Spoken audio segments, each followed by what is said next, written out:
Bonjour les filles, bonjour. Aujourd'hui, nous sommes au sommet Femmes, Argent et Succès et on reçoit Tina.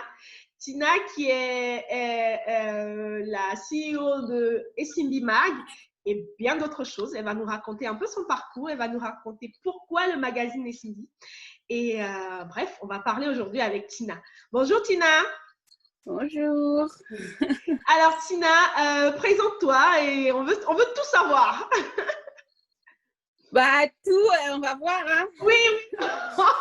Mais moi, je m'appelle Tina Lebondi. Je suis la fondatrice de Essimbi Magazine, qui est un magazine qui existe depuis 3 ans maintenant. Donc avant ça, j'ai créé une marque de vêtements en 2010 qui a été lancée en 2011, qui est la marque Tina Lebondi. Qui a suivi de l'association pour les enfants Essimbi RDC. Et c'est par Essimbi RDC que le magazine est né après un événement que justement on avait fait à Kinshasa pour, je crois que c'était 700 et quelques étudiants. Donc c'était une très bonne expérience, mais qui nous a ouvert les yeux sur beaucoup de choses par rapport à la situation des jeunes au Congo. D'accord. Alors, voilà. Déjà, ça veut dire quoi Essimbi? On veut savoir, c'est quoi la signification? Essimbi, ça veut dire ça marche en lingala. Wow! Donc ça fonctionne, quoi.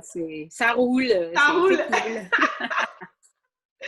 C'est clair. Ouais. Alors, donc, du coup, quel est ton parcours? Qu'est-ce qui t'a amené à faire déjà de la mode et en plus le magazine après? Qu'est-ce qui m'a amené à faire de la mode? J'aimais beaucoup dessiner quand j'étais plus jeune. D'accord. Donc, si je me rappelle bien, au collège, j'avais fait un test en fait pour voir quels sont les métiers qui incluent le dessin en majorité. Au collège déjà? Hein? Au collège? Oui. Parce que j'étais une très bonne élève et on voulait que je devienne avocate ou médecin et je savais que ça ne m'intéressait pas. Donc, il fallait que je trouve quelque chose pour contredire ça parce que sinon, on allait m'envoyer dans cette filière-là qui ne m'intéressait pas en fait. Donc, au collège, oui, j'ai commencé à chercher parce que je disais non, moi, je ne veux pas devenir médecin, je ne veux pas être avocate. Donc, je dois trouver quelque chose que j'aime. Et la mode, c'est vrai que je regardais beaucoup les défilés, mais bon, c'était pas vraiment un univers où on voyait beaucoup d'Africains non plus, donc c'était pas quelque chose qui avait l'air d'une possibilité en fait. Donc, mais bon, en regardant et quand j'ai fait mon test, donc le métier de créatrice de mode est venu dans la liste. Il y en avait 3. Il y avait créatrice de mode, hôtesse de l'air et je ne me rappelle pas le 3e. Et d'abord, j'ai pensé à hôtesse de l'air parce que je me suis dit, je vais voyager le monde, ça va être vraiment bien. En sachant que je viens d'un village, donc voyager le monde, c'était vraiment une idée folle, quoi. Et après, je me suis dit, non, bon, voyager, je vais voyager tout le temps, servir les gens dans les avions. Ah non, j'ai pas envie de faire ça. Et après, j'ai dit, bon, je vais essayer créatrice. Et j'ai trouvé une école privée qui m'a acceptée, bon, parce que j'étais une bonne élève. Et voilà, c'est comme ça que ça a commencé. Et après, alors, ça c'est au Congo ou c'est ici? C'est en France ou c'est où? Ça, c'était en France. D'accord. Ça, c'était en France. Après mes études, je suis revenue à Paris et je voulais parler anglais parce que j'aime beaucoup la musique. Et ça m'énervait vraiment que je ne comprends pas toutes les chansons que j'écoutais américaines et tout ça. Donc, je voulais parler anglais. Donc, je me suis dit, bon, la meilleure façon, c'est d'aller dans le pays. Donc, c'était soit l'Angleterre, soit les États-Unis. Mais vu que j'étais toute seule, je me suis dit, bon, les États-Unis, c'est un peu trop loin. Donc, je suis partie en Angleterre. Normalement, c'était pour 2 mois, je crois. Mais je suis restée 13 ans. Donc, voilà, en Angleterre, j'ai fait aussi une école de mode. Donc, en tout, vraiment, j'ai fait 6 ans de mode officiellement. Donc, c'est comme si j'avais étudié pour être médecin, quoi. Ah ouais, carrément, ouais. C'était beaucoup, mais je voulais vraiment voir la différence entre les deux pays, comment ils voyaient aussi l'industrie, les termes techniques, etc. Donc, c'était très enrichissant. Et après mes études, bon, je voulais pas travailler pour quelqu'un tout de suite parce que je me disais justement, si je ne fais pas quelque chose pour moi maintenant, je ne pourrais pas le faire dans ma trentaine parce que c'est là que tu es censé savoir ce que tu veux faire dans ta vie, en fait. En effet. Donc, je me suis jetée à l'eau et j'ai commencé ma marque donc en 2010. Alors, ta marque de vêtements, elle représente quoi? En fait… Qu'est-ce qui t'a inspiré, par exemple? Ma grand-mère. D'accord. Donc, okay. Ma grand-mère était très stylée, si je puis dire. Elle aimait beaucoup la mode. Mais j'avais jamais remarqué que c'était ça, en fait. Mais maintenant que je regarde les photos et tout, je vois qu'elle était très fashion, elle aimait être chic. Voilà, très coquette. Une des choses qu'elle nous disait, c'est tu peux pas sortir une femme ne sort pas de sa maison en jogging ou en… Donc même un sweatshirt comme ça, c'est pour la maison, c'est pas pour dehors. Ouais. Et ça m'a pris très longtemps justement de mettre du casual wear, si je puis dire. Donc vraiment sortir pour aller au supermarché en jogging. Avant mes 25 ans, c'était pas possible, quoi. Tu t'apprêtais proprement, quoi. Ah ouais. C'était vraiment… ouais. Même juste avoir les cheveux naturels comme ça, juste attachés, c'était bon. Ça, c'est un défaut que je trouve des familles africaines, de ne pas dire à nos filles, justement, vous n'avez pas besoin d'une perruque, vous n'avez pas besoin de tissage tous les jours ou pas de tresse. Enfin, tu peux rester comme tu es et sortir et aller à ton travail, etc. Et tout en étant jolie, tout en te sentant jolie. Exactement. Et maintenant que je suis un peu plus âgée, c'est quelque chose que je trouve vraiment dommage. Mais bon, c'est vrai que là, la nouvelle génération est différente et elle s'approprie ce qui a elle, et ça fait vraiment plaisir, en fait. Donc, mais c'est vrai que moi, ma grand-mère, elle serait vivante et qu'elle me verrait les cheveux naturels avec un pull comme ça, là. Je vais sortir, mais c'est la mort. Mais bon, donc c'est elle qui m'a inspirée. Elle m'avait envoyé un tissu wax du Congo qui était très joli, très différent, noir avec du jaune, mais avec une base noire. Donc c'était vraiment pas un tissu qu'on voyait souvent. Et j'ai fait des robes, des petits trucs, des robes, des jupes avec ça. Qui ont plu, mais c'est vrai que c'était juste des exemples que j'avais fait pour m'amuser un petit peu, et c'est comme ça que ça a commencé, en fait. Donc j'ai eu des retours, et après j'ai eu l'opportunité par un PR qui a vu une de mes robes sur LinkedIn, qui m'a contacté. Ah oui, qui m'a contacté, un agent, je sais plus ce qu'elle était, si c'était un agent. Donc non, elle faisait leur PR, c'était leur RP. Donc, pour 2 actrices anglaises. Donc, elle m'a contactée en me disant, voilà, on a une première ce jour-là. J'ai 2 actrices qui ont besoin de robes. Est-ce que tu peux les habiller? Et moi, je disais, ouais, pourquoi pas? Vu que je ne connaissais pas, ça faisait pas longtemps que j'étais à Londres, donc je ne connaissais pas vraiment, je connaissais pas l'industrie, je ne savais pas qui étaient ces actrices. À l'époque, il n'y avait pas Internet comme maintenant. L'idée tu entends un nom, tu le googles tout de suite, c'était pas un réflexe. Donc moi j'ai fait un peu sans connaître ces filles, je les ai rencontrées, et bon, il y en a une justement, je pense elle m'a trouvé un peu bizarre parce que j'étais pas du tout une fan, parce que je ne les connaissais pas malheureusement. Et quand elles ont mis mes robes donc sur à la première de leur série là. Est-ce que c'était des robes en wax ou bien c'était des tissus Non, c'était des robes de soirée longues. Okay. Voilà. Et ces 2 robes, le lendemain, étaient dans tous les tabloïds anglais. Ce que je ne savais pas non plus parce que je ne savais pas c'était quoi des tabloïds.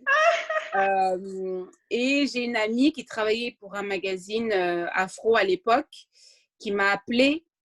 En fait, mon téléphone n'arrêtait pas de sonner et je ne savais pas pourquoi.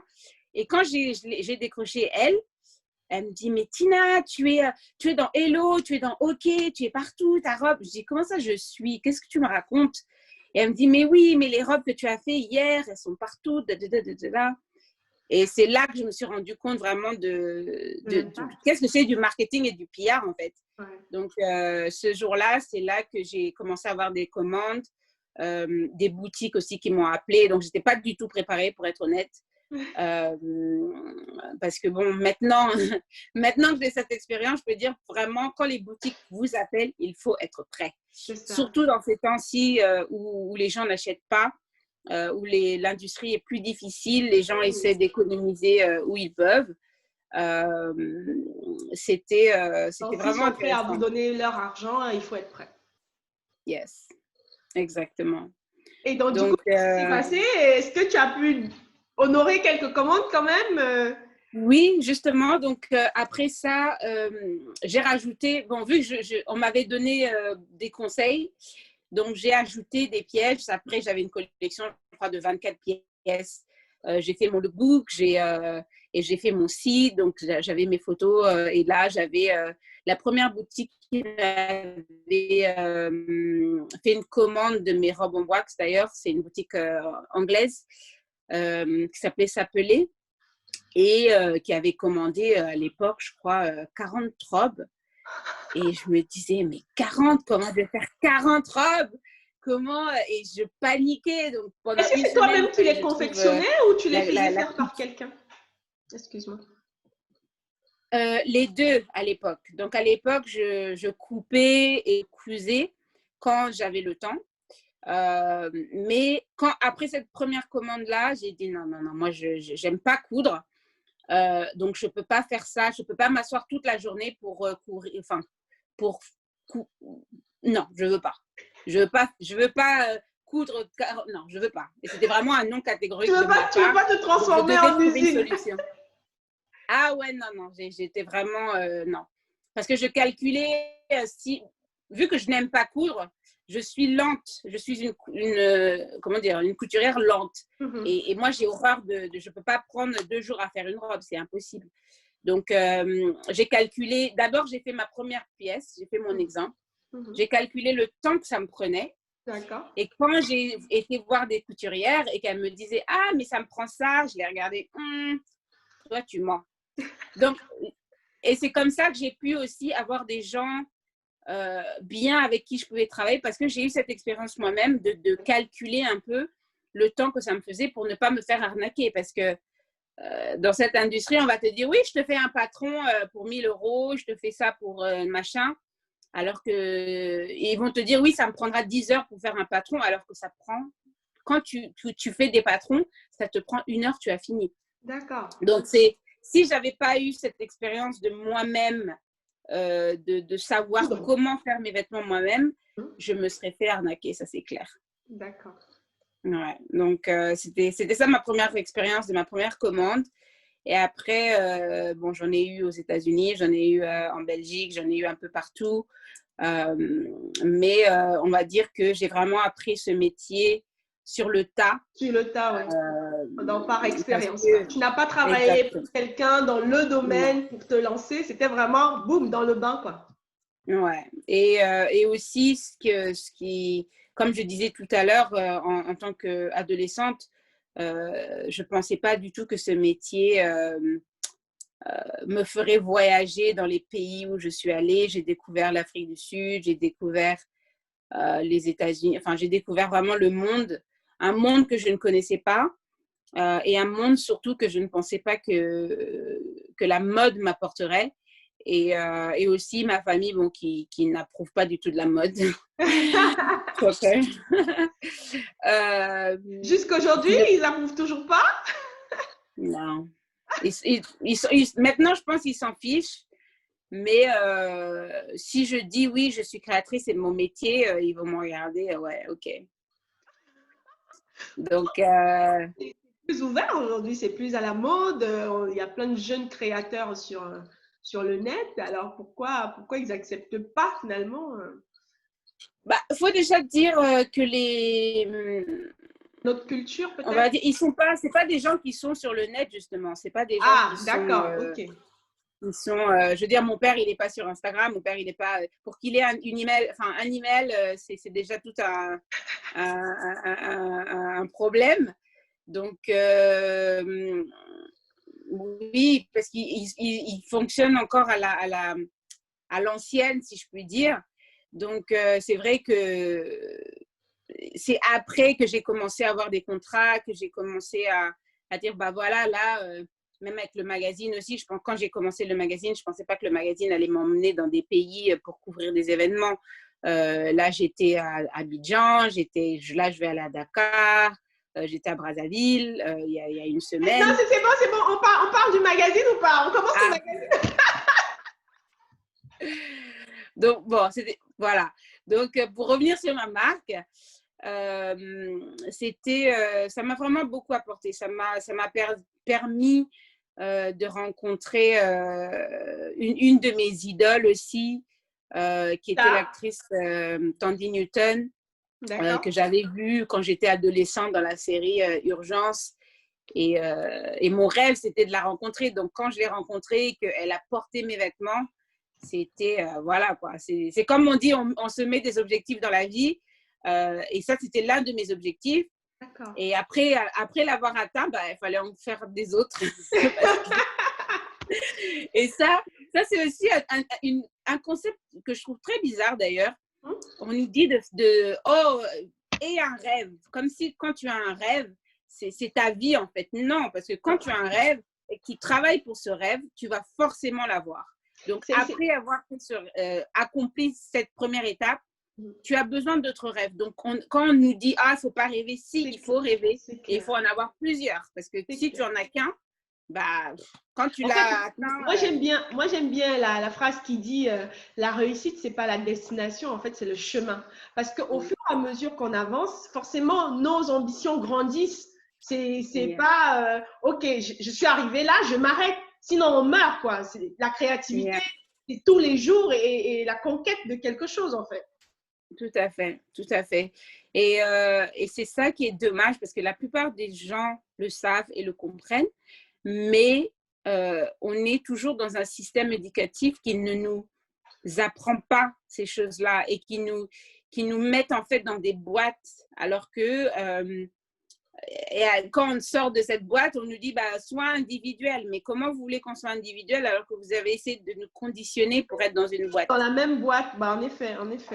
Ouais, donc donc voilà. Alors, du coup, tu disais que le magazine, tu l'as lancé un peu parce que par rapport à la situation des enfants en RDC, comment ça s'est passé et qu'est-ce qui se passe aujourd'hui dans ce magazine? Moi, je t'ai découverte grâce à ce magazine sur Instagram et c'est juste des choses folles que tu fais et je me dis, mais l'énergie, il y a combien de personnes derrière et tout? Les photos que tu fais, elles sont juste magnifiques. Qu'est-ce qui se passe aujourd'hui dans le magazine? Donc, quand on a commencé le magazine… Déjà, c'est quoi la transition entre la mode et le magazine? Est-ce que tu as voulu prendre en photo les modèles que tu faisais ou bien qu'est-ce que c'est? Pas du tout. Donc, l'expérience que j'avais dans la mode avec le magazine, c'est que j'ai travaillé, je pense, j'ai eu des interviews ou des features dans presque tous les médias. Donc, vraiment, Le Monde, Vogue, tous, par rapport à ma marque de vêtements. Mais quand je suis venue, je suis allée à Kinshasa pour un séminaire qu'on avait organisé avec Congo Fashion Week. On avait à peu près presque 700 étudiants d'une école de mode. Et on leur a demandé, quelles sont leurs perspectives d'avenir, quel métier ils veulent faire après leurs études, parce que c'était quand même une école qu'ils payent et ce n'est pas une école qui est gratuite. En effet. En sachant que Congo, les magasins, il y en a pas comme ici, en fait. Il n'y a pas beaucoup d'options. À part être tailleur, il n'y a pas vraiment beaucoup d'options qui s'ouvrent. Et malheureusement, quand on leur a posé ces questions, il n'y avait pas de réponse. Donc, même quand on leur a demandé quelles sont leurs idoles, quels sont les gens qu'ils regardent et qu'ils admirent, on a eu des Beyoncé, des noms complètement ridicules. Parce que dans ma tête, je me disais, mais vous êtes au cœur de l'Afrique. Il y a des Africains qui font des choses tellement extraordinaires. Extraordinaire, oui. Et en me disant ça, moi-même, je me suis rendu compte, mais qui leur montre ces gens, en fait? Où est-ce qu'ils vont les trouver? Donc, si, parce que l'Internet est tellement cher aussi au Congo, bon, en Afrique en général. Dès que tu arrives, on dit que tes mégas vont finir. J'avais tellement honte à Brazzaville. En 2 jours, j'ai utilisé 25 000 francs pour mon Internet. Et j'avais honte parce que je connais les conditions de vie et le salaire moyen des gens. Donc, dire que j'ai utilisé 25 000 en Internet qui a duré 1 jour et demi. Je t'assure. Je me disais, non, mais les gens, ils vont me dire, mais tu es folle, quoi. Donc, ça, c'est un vrai problème aussi. Mais bon. Donc, après ce séminaire, je me suis rendu compte, non, il faut que nous, on fasse quelque chose d'autre. Il faut que si on leur demande ça, il faut qu'on apporte ces gens-là sur un plateau pour qu'ils les connaissent, qu'ils sachent qu'au Congo ou à Abidjan ou au Nigeria, il y a des femmes qui sont pilotes, il y a des femmes qui sont il y a des femmes qui sont écrivaines, il y a des femmes qui sont chefs, etc., etc. Et je me suis dit, bon, je vais faire une édition spéciale, un magazine, un recueil qu'on donnerait gratuitement aux librairies et tout ça. Un recueil d'entrepreneurs africains, en fait. Parce que moi aussi, je ne connaissais pas. Je connaissais le magazine Amina et des choses comme ça, mais ce n'est pas vraiment dans ce sens-là, leur ligne éditoriale. Donc, on a assemblé des entrepreneurs avec qui on avait travaillé. On les a interviewés. On a shooté une cover avec des entrepreneurs congolais. C'était vraiment une expérience inoubliable pour moi surtout. Et quand on a sorti ça, ça a vraiment plu parce que bon, je pense que l'image était vraiment clean et les gens nous disaient ah vous êtes le Vogue congolais. Non, on n'est pas Vogue, on n'essaie pas d'être Vogue. Donc du coup, tu fais aussi du magazine papier alors? Oui, le magazine, il est papier. Il faudra qu'on vous envoie une copie. Il est papier et digital. Et pourquoi je mettais vraiment un point à faire du papier, c'est que par rapport à ce problème d'Internet, je ne voulais pas que… ça soit un frein pour ceux qui voudraient l'avoir. Exactement. Et l'autre frein, c'était d'établir une connexion, en fait, de où va être vendu le magazine, dans quel supermarché, et en étant en Europe, c'est super difficile de travailler à distance et d'essayer de trouver, mais Dieu merci, j'ai trouvé quelqu'un à Kinshasa qui nous a beaucoup aidé à établir ces liens. Donc maintenant, on est à la FNAC de Abidjan, on est à la FNAC de Brazza, on est dans plusieurs points à Kinshasa, on essaie de s'élargir. J'ai décidé de faire le magazine en français. Pourquoi? Parce que la population du Congo est plus française que anglaise. C'est vrai que ça nous porte préjudice parce qu'on a justement une audience internationale parce qu'on a des gens aux États-Unis, beaucoup de gens aux États-Unis qui nous suivent. Au Canada, ça va parce qu'il y en a qui parlent français. Il y a beaucoup de Congolais aussi là-bas. Mais ça nous freine, nous, parce que notre audience, elle veut plus, mais vu que j'ai vu que sur Instagram, un peu, tu faisais un peu… sur Instagram, tu faisais un peu… tu écrivais en anglais et en français en même temps sur les posts. On essaye un peu plus depuis cette année parce que on a fait un petit sondage et nos lecteurs nous ont dit qu'ils parlent les 2 langues. Donc, on essaie de tester, en fait, parce que il y a d'autres tests qu'on a écrits qu'en anglais et des gens, après, nous disent « Ah, nous, on comprend pas. » Nous, on n'a pas compris. Donc, c'est vraiment difficile. C'est vraiment difficile. Parce que, bon, maintenant qu'on est 3 ans, donc là, il y avait, par exemple, on a eu un investisseur qui nous a demandé de faire une version anglaise. Mais avec tout ce que je fais déjà, moi, je peux pas je peux pas être la rédactrice de 2 rédactions avec tout ce que je fais déjà. Il t'a demandé un magazine en anglais ou il demande à ce que toutes les prochaines collections soient anglais et français? lui, il aimerait, parce qu'il s'en fiche du français, donc pour lui, c'est ce qu'il veut, et ce qu'il veut, c'est une version anglaise du magazine, D'accord, parce ok. que Ok. il pense que le magazine serait très bien pour le Nigeria. D'accord. Parce que moi, je pensais qu'au Nigeria, justement, vu qu'ils sont très avancés, ils avaient déjà, bon, ils ont Geneviève Magazine, etc. Mais lui, ce qu'il me disait, c'est qu'en voyant le magazine, il trouve qu'un support comme ça, ils ne l'ont pas au Nigeria. D'accord. Mais moi, donc, pour nous, ça serait plutôt avoir une nouvelle rédactrice En effet. qui Ça vaut comprendrait le bien coup sûr quand la même ligne. parce qu'au Nigeria, il y a une très grande population, quand même 204 millions de personnes. Ça vaut quand même le coup de Exactement. prendre une rédactrice. Exactement. Sachant Donc, que c'est un... si tu fais un magazine en anglais pour le Nigeria, ça va toucher le Ghana, ça va toucher beaucoup de pays anglophones en Afrique. Donc, voilà. Donc, si je n'étais pas patriotique, je serais déjà partie. Hein. Alors, le patriotisme, c'est bien, mais il faut faire rentrer l'argent pour continuer à nourrir son patriotisme. Exactement, exactement. Donc, vraiment, ça, c'est un problème qu'il faut qu'on règle d'ici l'année prochaine. Mais aussi, bon, là, j'ai les journalistes qu'on a en France, donc on en a 3 en ce moment. On est 11, non, on est 12 en total maintenant. On avait commencé à 2, hein. Ça évolue bien, ça évolue bien. Ouais. Tout roule, tout roule. Le premier magazine, ouais, on était 2. On était 2. Et donc, du coup, c'est quoi la fréquence annuelle ou bimensuelle? Comment ça se passe? Vous en créez combien? Il y a combien je sais pas comment on appelle ça d'ailleurs. Trimestriel. Donc, Ok. on a un magazine tous les 3 mois. D'accord. Okay. Avec une édition spéciale qu'on a ajoutée cette année qui est spéciale voyage en Afrique. D'accord. Où on promouvoit les hôtels avec qui on travaille, où on a travaillé, où on aime.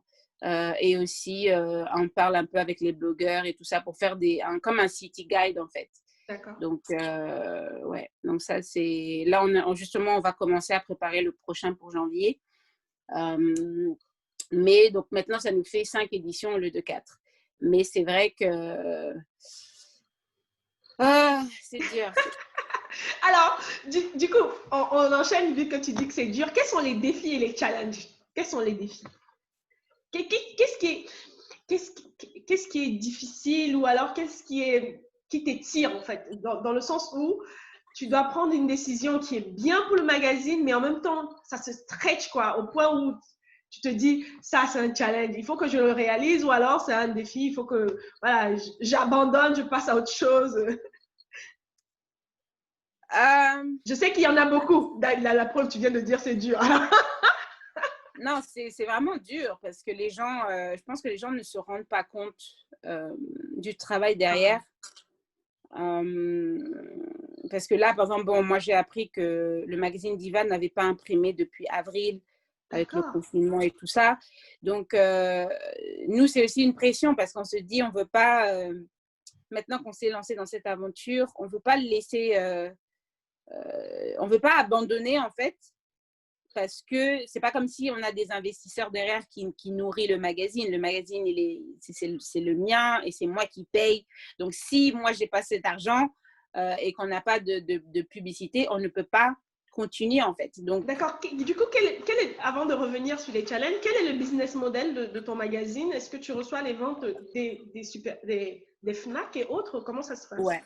Donc, on vend le magazine, mais c'est pas ça qui nous fait manger, c'est pas ça qui nous fait avancer parce que ouais, c'est pas ça. Donc ce qui fait vivre le magazine, c'est les publicités qu'on a ou qu'on n'a pas en fait. Donc c'est quand les gens prennent des pages de pub, quand les gens prennent voilà ou un espace sur le site, etc. Mais autre que ça, non, parce que les ventes, parce que des fois les ventes vont très vite, des fois elles vont très très lentement. En plus, le temps. Ça fluctue. Exactement. Et après, le temps de faire aussi la conversion avec le franc CFA, bon, comme pour pour que ça Abidjan, revienne. et que ça revienne. Donc, pour moi, en tout cas, les ventes du magazine, je les compte même pas en tant que de revenus. Ça, je mets ça plutôt que pour le salaire des gens avec qui on travaille là-bas et qui gardent ça. Parce que quand ça revient ici, vraiment, c'est des clopinettes, quoi. C'est rien du tout. Donc, pour nous, le challenge qu'on a maintenant, c'est d'augmenter la visibilité, bien sûr, du magazine, mais aussi les pages de pub que l'on vend. Donc, le commerce. Et c'était très difficile pendant longtemps parce que, bon, on a... la chose avec les Africains, en général, c'est qu'ils aiment les choses belles. Donc, quand ils voient le magazine est beau. Oui, je veux travailler avec le magazine, mais quand tu leur expliques le travail qui est derrière. OK. Et là, les gens sont partis. C'est comme, je pense que tu as peut-être dû le remarquer aussi dans le monde de la mode. Ils voient une belle robe et tout, ils se disent « Ah, celle-là, elle est trop belle !» Dès que tu lui dis non, en fait, oui, elle est très belle, elle coûte 250 €. Ah, le petit tissu qu'on vend à 25 000 ici, là, au marché, là. Ils ne pensent pas à tout ce qu'il y a derrière comme heures de travail et tout ça. C'est ça. Mais bon, moi, peut-être ça, c'est une chance que j'ai eue avec ma marque. Donc, moi, mes robes étaient minimum, allez, entre 250, 300, 400, plus. Je n'avais pas de choses en dessous de 250 €. D'accord. Et c'était un challenge parce que ma communauté, comme on dit, était celle qui me défiait le plus. Mais je ne voulais pas, j'ai tenu tête parce que je disais non, quand je calcule le tissu, je calcule combien la couturière me coûte, je calcule le temps qu'il y a entre. Je ne peux pas vendre mes robes à 80 €. C'est impossible. C'est même pas ça, c'est le prix de la journée de ma couturière. Donc, c'est même pas possible, quoi. Donc, même si on veut accommoder les gens, non, il faut être réaliste. Donc, si quelqu'un met son prix à 200, 250 €, c'est parce que c'est le prix. Exactement. Et en général, c'est même pas le prix. Oui, on essaie de baisser pour avoir le plus de clients possible, en effet. Mais oui, parce que quand... bon, moi, ça, je ne m'occupe même pas maintenant. Je fais mes robes, je fais mes prix. Tu achètes pas. Okay. Tu vois, cette réflexion-là, on l'a quand on est déjà arrivé à un certain niveau quand même. Parce que quand on vient de commencer, on essaie de se faire une clientèle, on essaie de se faire, comme tu disais tout à l'heure, une communauté. Et souvent, c'est dur parce qu'on se dit, on ne peut pas dire ça aux gens qui pour la première fois, qui viennent vers nous. C'est après, au fur et à mesure que les gens achètent, qu'on se dit, OK, bon, ça marche. Moi, je vous dis on peut parce que c'est comme ça que j'ai fait. Et c'est comme ça que quand les boutiques m'ont... Parce que j'ai travaillé avec des boutiques que tous les créateurs étaient en dépôt-vente. C'est-à-dire qu'ils n'achetaient rien des créateurs. Et ils achetaient que chez moi. D'accord, OK. Donc, vraiment, même la boutique aux États-Unis, tous les créateurs leur mettaient... Dépôt-vente, c'est-à-dire tu déposes tes vêtements, tant que je vends, je te paye, c'est ça? Voilà. Donc, moi, si je ne vends pas, tu auras rien. Je disais aux boutiques, moi, je ne fais pas de dépôt-vente. Donc, soit vous achetez du stock en wholesale, en gros, ou vous n'achetez pas. Mais moi, je ne vous fais pas de dépôt-vente. Et ça, c'est vraiment quelque chose que j'ai mis mon pied. Je refusais parce que ça coûtait trop d'argent. Et encore, même en faisant ça, j'ai perdu beaucoup d'argent. Donc, ceux qui font du dépôt-vente, c'est une catastrophe. Et c'est pour ça que beaucoup de marques afro dans le passé n'ont pas survécu parce qu'on ne peut pas survivre avec rien, en fait. Donc, il faut qu'on soit, oui, on veut se faire une clientèle, mais parfois, on vise la mauvaise clientèle aussi. Parce que moi, je vous dis, j'ai vendu même des prototypes à 300, 400. Le dernier prototype que je ne voulais pas le vendre parce qu'il avait été porté au moins 3-4 fois par des mannequins. Mais la dame, elle voulait tellement cette robe, elle a acheté la robe, c'était 500 pounds, donc presque 600 €. Alors, quand tu dis qu'il a été porté par les mannequins, ça veut dire quoi? Elles ont loué la robe avant ou pas? Non, un prototype, donc le prototype, c'est celui avec lequel on fait le shoot. Pour les photos, pour les choses comme ça. C'est aussi ce que les mannequins mettent pour les défilés. D'accord, ok. Donc, c'est pas une robe qui est à vendre. Exactement, elle est pas à vendre. Et en fait, l'erreur que j'avais fait, c'est que la robe là, elle était plus disponible, mais la photo était sur le site comme si c'était disponible. Et il y a une cliente qui malheureusement a acheté Et donc, quand on s'est rendu compte, on l'a appelé, on disait, mais madame, on est vraiment désolé, on ne peut pas vous vendre cette robe parce que c'est un prototype, il a été porté, etc. Et elle a dit, non, non, non, moi, j'ai mon événement, je veux cette robe. Vous me la mettez comment on dit dry clean, au pressing et vous me l'envoyez. D'accord. Bah, 800 € comme ça. Donc et c'est pour ça que je dis, quand je parle comme ça aux jeunes créateurs, je dis c'est très difficile. C'est très difficile parce que quand tu fais une collection que personne ne l'achète, c'est ton self-esteem en fait. Tu as créé quelque chose que personne ne veut. Donc, et la vente, c'est très difficile.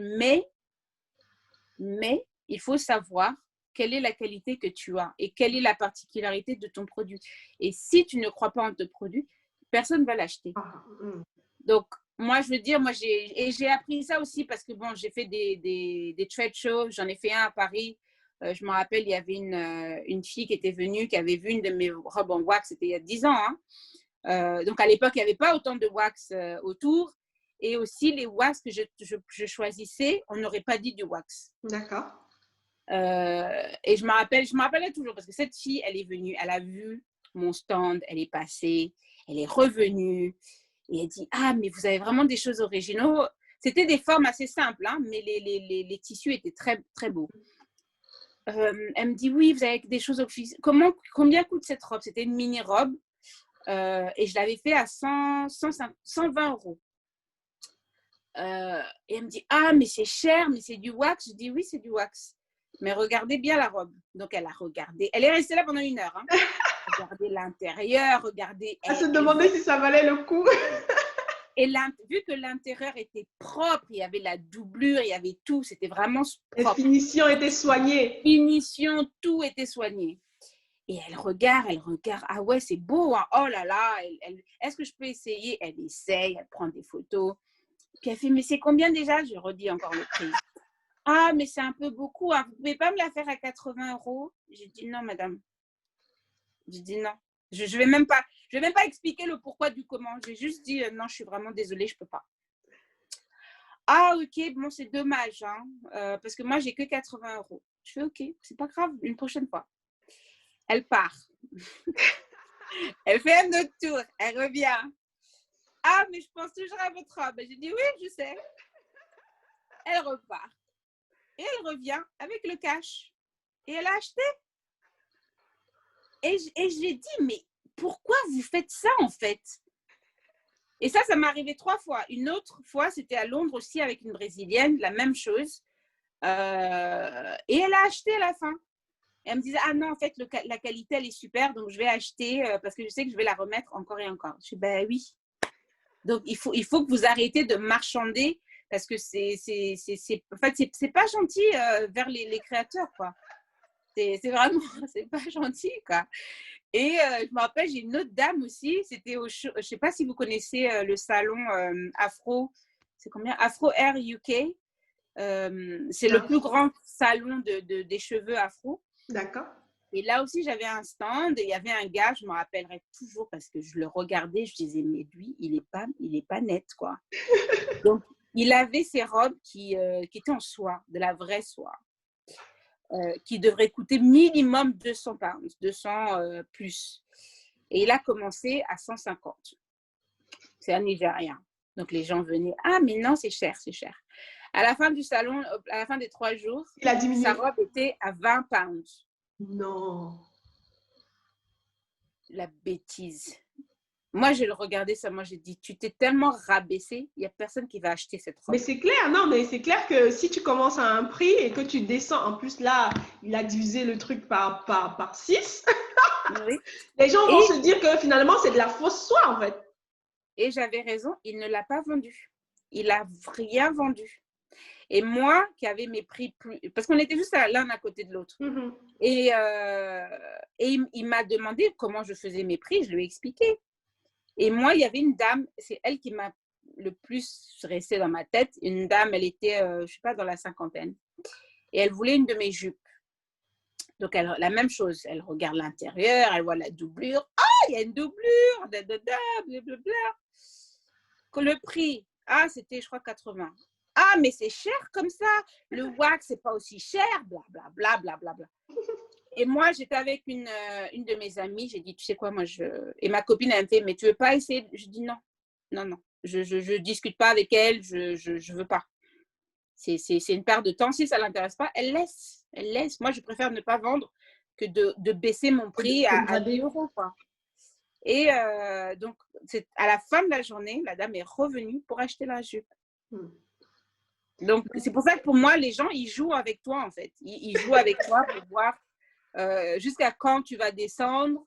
Et je veux dire, il faut faire plaisir à nos clients. Je veux dire, on donne des choses gratuites, on fait beaucoup de choses quand on est créateur pour attirer la clientèle et tout.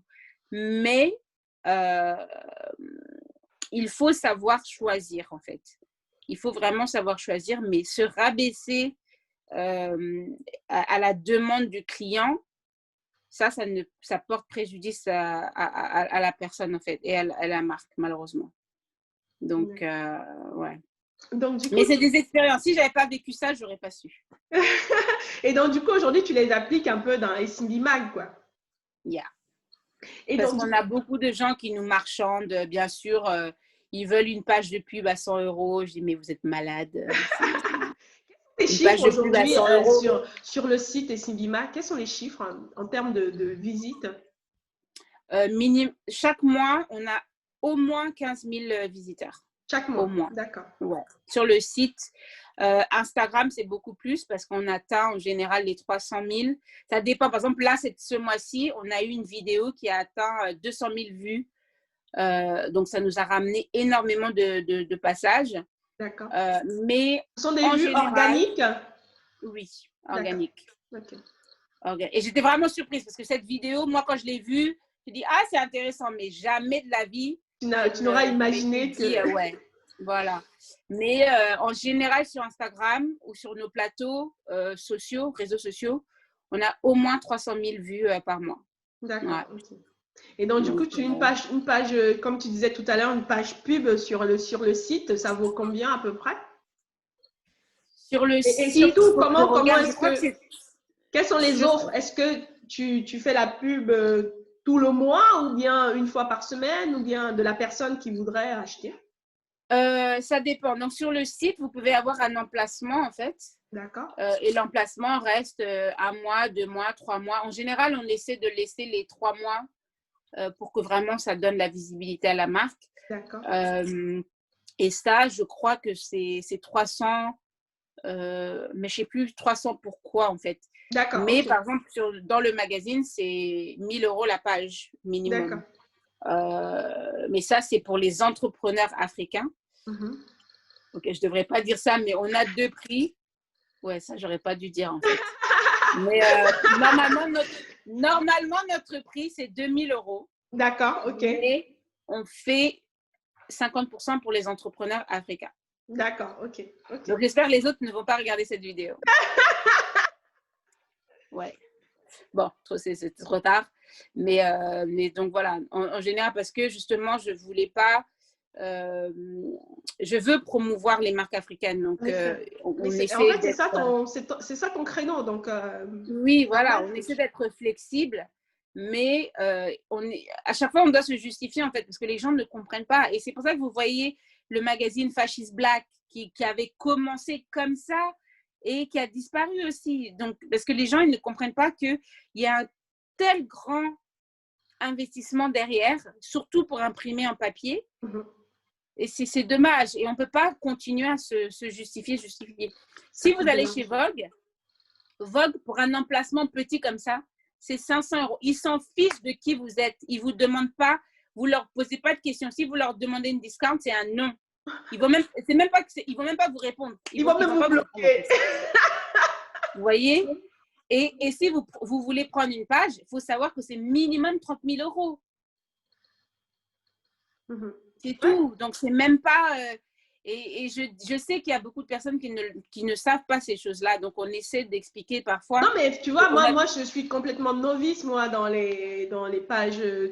Donc, moi, Ah ça oui, m'intéresse de savoir. Moi, je ne connaissais pas les... les prix. Je ne savais même pas qu'il oui. y avait un Bah, prix pour le magazine et il y avait un prix pour le site et tout ça. oui, c'est différent.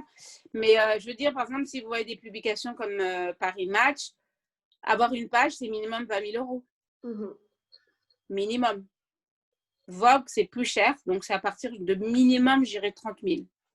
Et encore, je crois que 30 000, c'est pas, je crois que c'est plus, c'est 40 000, 45 000. Ouais. Pour la page. Hein. Pour la Donc, page. bon, on ne peut pas nous accuser d'être cher parce qu'en plus, on est dans plusieurs pays. On est encore une petite publication privée en plus.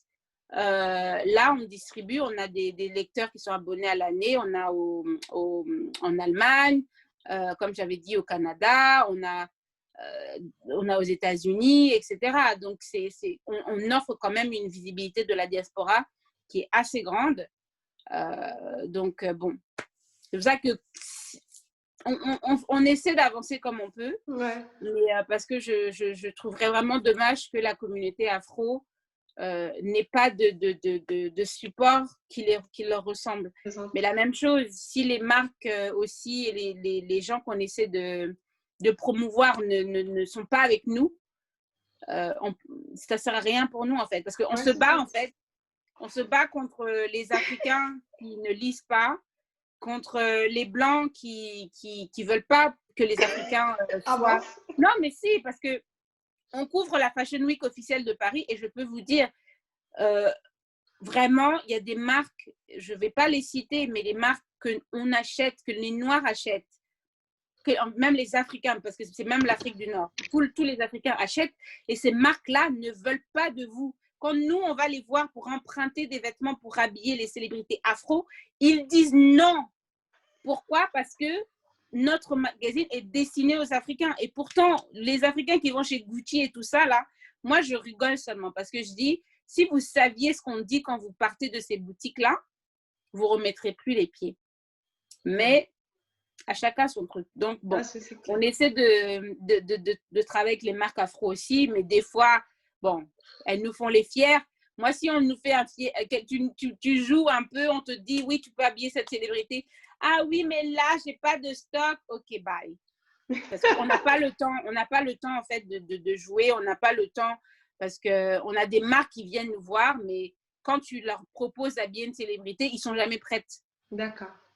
Donc, et ça, c'est un problème. Ça fait comme si ce n'était pas un travail important pour eux, quoi. Ça fait négliger, en fait. Ben, ça fait négliger. Et c'est pour ça aussi qu'il y a des magazines qui ne prennent pas, qui ne valorisent pas ou ne font pas la promotion des marques afro. Parce que si Grazia ou Elle Magazine t'appelle et te dit, oui, moi, on a besoin de cette robe, et que tu dis, ah oui, elle sera prête dans un mois. Non, mais ils vont te dire, mais elle sort d'où, celle-là? Mais oui. Et il y a des marques, tu leur dis ça, ils te regardent, mais oui, mais c'est le temps qu'il me faut. Je dis, mais non. Tu vois qu'un magazine a le temps de t'attendre pendant un mois pour que tu finisses ta robe? Mais non. Ouais. Donc, il faut savoir, on est dans une industrie qui va très, très vite et toutes les industries aujourd'hui vont vite. Donc, il faut s'adapter, il faut être prêt.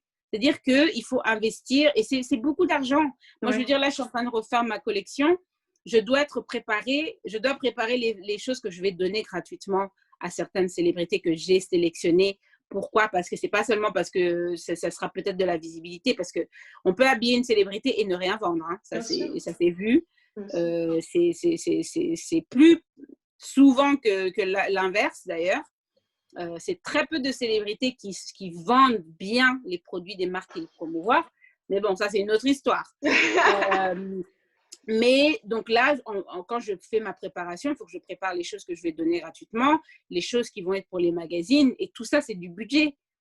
Et après, préparer aussi le stock qui va être vendu. Donc, si tu ne connais pas toutes ces choses-là, c'est chaud, quoi. Ouais. Alors aujourd'hui, dis-moi un peu, quelle est la vision, quelle est votre vision de Cindy Mag? Jusqu'où est-ce que tu veux l'emmener? Tu me disais un peu en off tout à l'heure que tu avais mis pause un peu sur sur ta marque de mode pour 3 ans pour Cindy Mag. Mais est-ce que ça veut dire que maintenant, tu vas revenir à la mode? Tu vas faire dormir un peu Simbi avant de revenir? Quelle est la vision? Jusqu'où tu veux amener Simbi? Sachant que là, tu sors d'un voyage pour Simbi. La mode m'a beaucoup manqué, pour être honnête. Et c'est pour ça que là, je travaille sur une collection capsule. Mais Simbi, c'est vraiment... c'est sûrement le plus grand challenge que je me suis mise. Et je peux vous dire que peut-être toutes les saisons, je me dis, mais combien de temps je veux continuer en fait? Parce que, étant donné que c'était commencé comme une chose qui était pour aider et pour montrer à ces jeunes, je ne pensais pas que ça durait 3 ans, je ne pensais pas qu'on serait où on en est, je ne pensais pas qu'on allait avoir 11 personnes, 12 personnes, non, je crois qu'on est même 13 personnes qui travaillent sur cette publication tous les 3 mois. J'ai une équipe vraiment extraordinaire, les écrivains, la fille qui fait le graphisme du magazine, donc je suis vraiment, on a beaucoup de chance. Et c'est beaucoup, enfin, pour moi, je me dis, est-ce que j'ai envie d'arrêter de prendre mon argent, d'aller en vacances, ou j'ai envie de continuer, d'essayer d'éduquer les gens qui sont là pour écouter, en fait. Tous les jours, c'est ces questions-là que je me pose. Et parce que, bon, je suis assez passionnée, on va dire. Et quand quelque chose me révolte, c'est là que je me dis, ah non, on ne peut pas arrêter parce que les gens n'ont pas encore compris, il faut qu'on continue, il faut qu'on fasse ci. Mais c'est fatigant. Vraiment, de se répéter, c'est fatigant. C'est comme si on est toujours en train de courir derrière quelque chose. Donc, il n'y a pas de répit, en fait. C'est pour ça que je disais tout à l'heure, tu as un peu l'impression que ce que tu veux apporter aux gens, il y en a vraiment que ça n'intéresse pas, quoi. Non, pas du tout. Mais ce qui est marrant, c'est que ces mêmes personnes, quand tu parles avec eux et tu as une conversation, ils vont te ramener, mais oui, mais les Noirs, ils veulent rien faire, les Noirs, ils veulent pas avancer. Et tu les regardes seulement, ok. Donc, par exemple, la vidéo là, qui a eu 200 000 vues, que je vous disais tout à l'heure, il y a eu un commentaire et quand je l'ai vu, j'ai dit non, moi je réponds pas parce que c'est pas possible. Mais il y a des gens, des fois, qui nous disent ah, mais pourquoi ça c'est pas partout dans les médias? Mais on est quoi, nous? On n'est pas un média? Et c'est ça que je dis à mon collègue quand je vois des choses comme ça. Je dis, mais ils veulent quoi? Ils veulent que ça passe sur TF1 seulement? C'est ça. Tant que ça passe pas sur TF1, en fait, on ne sait pas. On n'est pas au courant. Donc, nous, on fait un effort pour essayer de trouver ces choses que le mainstream média ne veut pas couvrir. Parce que donc, ça ne les intéresse pas. Parce que quand je regarde certaines pages qui ont 100 000 abonnés, 200 000, 1 million, qui font du divertissement, qui postent des choses qui ne nous font pas avancer. Mais c'est là-bas que vous allez oui, c'est là-bas qu'ils vont utiliser leur méga. Exactement. Donc après, comment vous pouvez vous plaindre qu'on ne veut pas vous montrer les choses qui sont vraies? C'est vraiment un dilemme qui est horrible parce que je me dis, mais attends, on vous ramène les choses, les vraies choses. On essaie de vous ramener les informations, mais vous ne voulez pas les entendre. Mais quand on vous les amène pas, c'est là que vous vous plaignez que vous ne les avez pas. Donc, on est censé faire quoi? Donc, on vous ramène du rire, on vous ramène de l'histoire. Que voulez-vous? Donc, par exemple, là, moi, il y a une histoire d'un boxeur afro qui avait été abattu, je ne sais plus en quelle année, je crois 1940 et quelques, je ne sais plus. Et on a posté son histoire. Et il y a beaucoup de gens qui nous ont dit « mais merci d'avoir partagé, moi je ne le connaissais pas ». C'était le premier champion du monde de boxe en France, en Europe. Ah, je pense que j'ai vu cette publication. Oui. Il y a eu beaucoup de racisme. Et moi, je voulais qu'on poste cette histoire parce que, on a fait une édition spéciale Black History Month qu'on n'a pas publiée encore, mais ça viendra plus tard. Et ça, c'est l'une des personnes qu'on a mis dedans.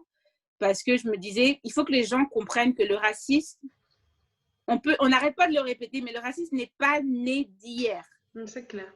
Mais donc, nous, en tant qu'Africains, notre job, c'est de comprendre d'où vient ce racisme, comment il a commencé et pourquoi.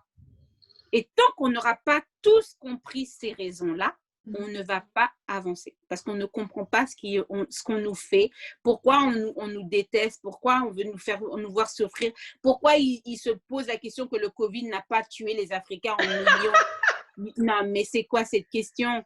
Non, mais voilà, donc il y a beaucoup de choses comme ça. Mais tant que les Africains ne se poseront pas les bonnes questions, ce n'est pas la peine de demander au monde extérieur de nous comprendre et de nous aider. Ça ne sert à rien. J'ai tendance à dire à mes clientes, dans la lignée de ce que tu es en train de dire, que l'introspection est toujours la chose la plus difficile. On a tendance à toujours regarder ce qui est à l'extérieur. On ne veut jamais, jamais rentrer en profondeur de soi pour aller chercher. Parce que ça fait très mal. Ça fait très mal. Mais ça fait très mal. Et ça fait grandir aussi. C'est un travail qu'il faut faire tous les jours. En effet. C'est pas un travail qu'on fait une fois par an. Non, non, non, non. C'est vraiment un travail de tous les jours. Moi, j'en ai des insomnies parce que le cerveau tourne tout le temps. Et si on réfléchit à ce qui se passe vraiment dans ce monde, mais honnêtement, moi, je ne dors pas. Donc, c'est terrible. Mais c'est un travail, il faut s'éduquer tous les jours parce qu'on n'a pas fini d'apprendre. On n'a pas fini de comprendre pourquoi l'esclavage. Et l'une des choses, parce qu'il y a ce dialogue là en ce moment de réparation aux États-Unis, c'est ça. Réparation. Mais vous voulez la réparation de qui? Qui vous a fait du mal? Est-ce que vous avez la liste de ces gens qui vous ont fait du mal? Et après, la liste des gens qui vont recevoir la réparation? Non, vous ne l'avez pas.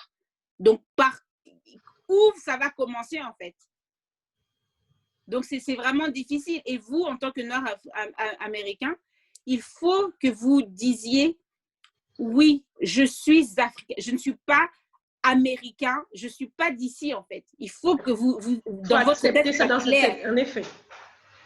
Et tant que ça aussi, ce n'est pas fait, il ne faut pas demander, parce que si on vous dit, OK, cassez-vous de là, rentrez chez vous, vous allez où? Allez, c'est clair.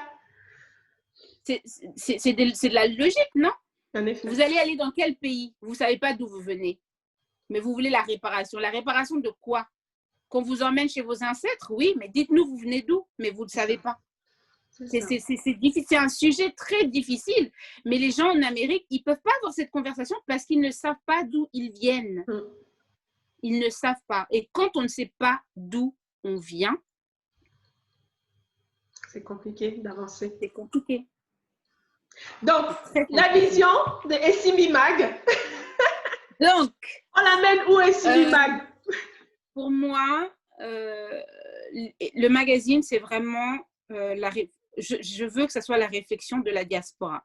Donc, la diaspora africaine et la diaspora, on va dire américaine, parce que bon, vu qu'ils ne savent pas d'où ils viennent, comme j'ai dit.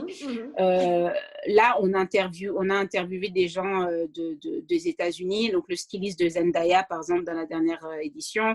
On a interviewé la créatrice camerounaise de La Vie qui a émigré aux États-Unis.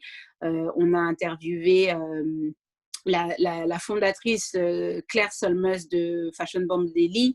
Donc, on a interviewé vraiment des gens de l'industrie, parce que c'était une édition spéciale mode. Donc, des gens de l'industrie, mais pour créer ce pont, en fait. Parce que, par exemple, Lo Roach, le styliste de Zendaya, n'avait jamais été interviewé par un magazine français, surtout français et africain. Donc, pour lui, c'était vraiment, c'était drôle, quoi. Et pour moi, je me suis dit, il faut qu'on ait cette connexion avec les États-Unis, il faut qu'on ait cette connexion avec le monde aussi, parce que nous, en tant qu'Africains, oui, on est près de notre continent, on sait d'où on vient, mais on a aussi beaucoup, beaucoup de problèmes. Donc, la vision des Simbi, c'est vraiment de faire ce pont entre la diaspora, quelle qu'elle soit, et l'Afrique.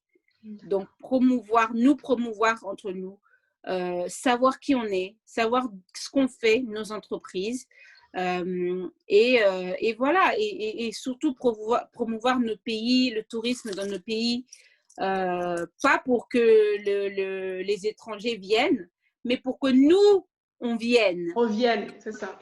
Voilà, pour que nous-mêmes, parce que quand j'étais au Congo, je suis allée à Zongo, par exemple, où il y a les cascades, enfin des cascades magnifiques. Ça, c'était il y a 3 ans. Quand j'ai posté mes vidéos, on me disait, mais les Congolais, hein? C'est où? Mais tu es où? Tu es où? Mais tu as dit tu es au Congo, mais tu es où là? Je dis, mais je suis au Congo. Et des Congolais aux États-Unis ne me croyaient pas. Oui. Oui. Oui, parce donc que là, c'est pour ça que je dis, l'édition, par exemple, spéciale voyage qu'on fait, c'est pas pour attirer les Blancs dans nos pays. Il faut que les gens comprennent, c'est pour nous. Moi, si je veux partir en vacances, d'abord, maintenant, j'ai le réflexe de dire, OK, où est-ce que je vais, quel pays d'Afrique je vais visiter? Ça, c'est mon premier réflexe. Et je regarde. Si je trouve rien, je dis, OK, bon, je vais regarder. Peut-être, je suis jamais allée à Bali, je suis pas allée au Mexique. Et cette année, je suis allée au Mexique. Mais je suis aussi allée à Abidjan. Et là, je suis allée à Brazza. Et là, je vais retourner à Dakar, etc.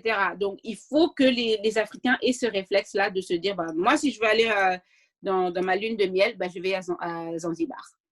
Parce que c'est aussi bien que les Maldives, c'est aussi bien que Bora Bora ou je ne sais où là, etc. Et donc, il faut qu'on montre plus. Et il y a de plus en plus de pages africaines qui montrent l'Afrique, que de voyages, qui montrent l'Afrique, etc. Et des pages aussi de pays, donc le Congo qui a sa page, Cameroun qui a sa page. Mais la prochaine étape de ces pages-là, et qu'ils ne prennent pas, c'est de contacter leur gouvernement pour dire, moi, j'ai cette page-là qui promouvoit ton pays. Travaillons ensemble. Alors, est-ce qu'ils ne contactent pas ou alors ils contactent et on ne leur répond pas? Il peut y avoir ça aussi. Ça, c'est clair. Parce que quand on regarde nos ambassades, comment elles fonctionnent, on sait bien que c'est une catastrophe, n'est-ce pas? Mais moi, les pages que je connais, je sais qu'ils ne contactent pas. D'accord, ok. Donc, c'est pour ça que je dis ça. Mais je suis sûre qu'il y a d'autres scénarios. Mais moi, je pense que chacune de ces pages-là, c'est ça qu'elle devrait faire, dire, voilà, moi, je fais ça. J'aimerais promouvoir mon pays plus. Est-ce qu'on peut travailler ensemble?